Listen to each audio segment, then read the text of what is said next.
அவர்களே, தலைவர் சிதம்பரம் அவர்கள் நம்முடைய இங்கே கருத்து கேட்க வருகை தந்துள்ளார். இங்கே நிற்கும் தோழர்கள் அனைவரும் இருக்கை அமர்வாக தயவு செய்து கட்டுகிறோம். தயவு செய்து நிற்கும் தோழர்கள்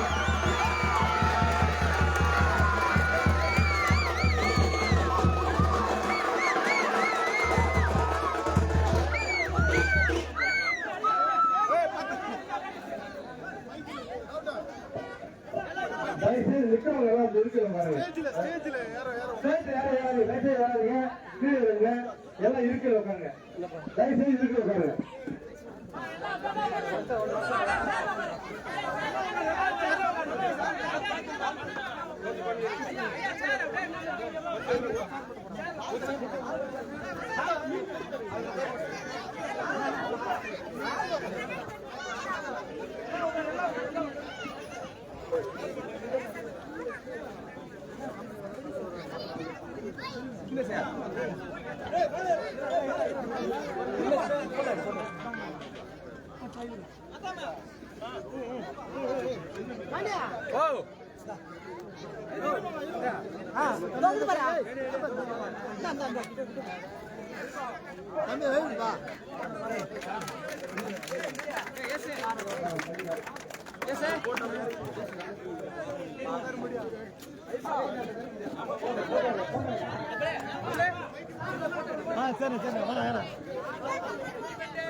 தயவுசெய்து கொஞ்சம் எல்லாருமே கொஞ்சம் கீழே இருங்க.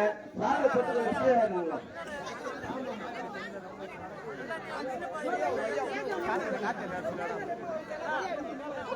தயவுசெய்து கொஞ்சம் எல்லாருமே மேடை விட்டு கீழே இருங்க. தயவுசெய்து மேடை வந்து கீழே இருங்க. தயவுசெய்து தலைவர் சரியா பேசணும். தயவுசெய்து கீழே இருங்க. தயவுசெய்து மேடை விட்டு கீழே இருங்க. தயவுசெய்து யாரும் சொல்லுங்க.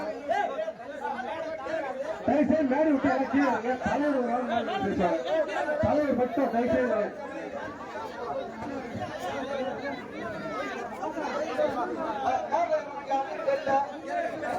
தயவு செய்து மேடையில் இருந்து இறங்குறீங்க. மேடை பண்ணாது கூட பத்து நாட்கள் உட்காருங்க. மேடை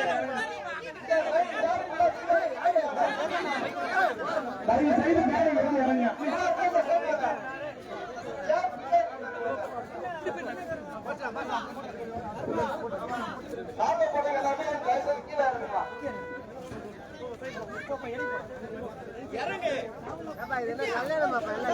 மேடையில இருந்து இறங்கி கேட்டுக்கொண்டோம்.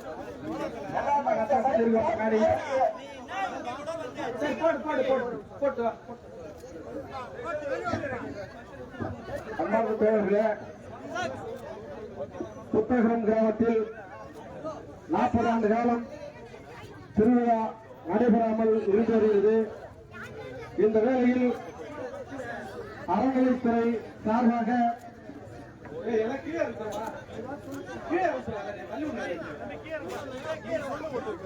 அறநிலைத்துறை சார்பாக 28.40 லட்சம் ரூபாயை இந்த தேர் செய்வதற்கான தொகை வழங்கியுள்ளது.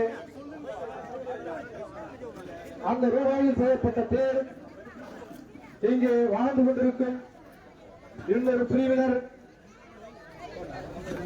சேரிக்குள் வராது என்கிற ஒரு செய்தியை தெரிவித்தார்கள். அந்த அடிப்படையில் நாங்கள் மாவட்ட ஆட்சித்தலைவரை சந்தித்து அண்ணன் பாசறை செல்வராய், தம்பி மதியானவன் உள்ளிட்ட தோழர்களோடு மாவட்ட ஆட்சியரை சந்தித்து மனு கொடுத்தோம். அவர்களும் 2-3 முறை பேச்சுவார்த்தை நடத்தினார்கள்.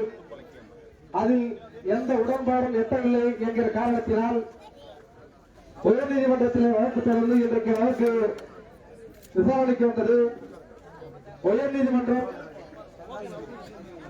அனைவரும் ஆலயத்திற்குள் வழிபட்டுக் கொள்ளலாம், ஆனாலும் அந்த இடத்தை ஆய்வு செய்வதற்கு மாவட்ட ஆட்சித்தலைவர் அவர்கள் அறிக்கை அளிக்குமாறு நீதிமன்றம் அறிவுரை வழங்கியிருக்கிறது. அந்த அடிப்படையில் தலைவர் சிதம்பரம் அவர்கள் மக்களை சந்தித்து கருத்து கேட்டு அவருடைய வழிகாட்டுதலை பெற்று நாம்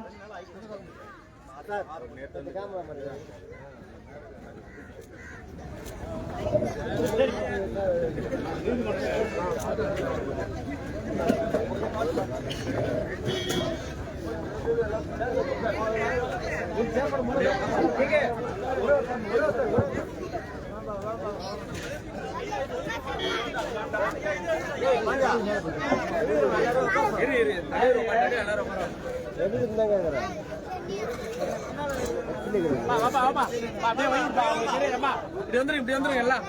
ஐயா ஐயா கொஞ்சம் சைடுல வந்துருங்க ஐயா. எல்லாம் சேர் யாருமே தெரியல. ஐயா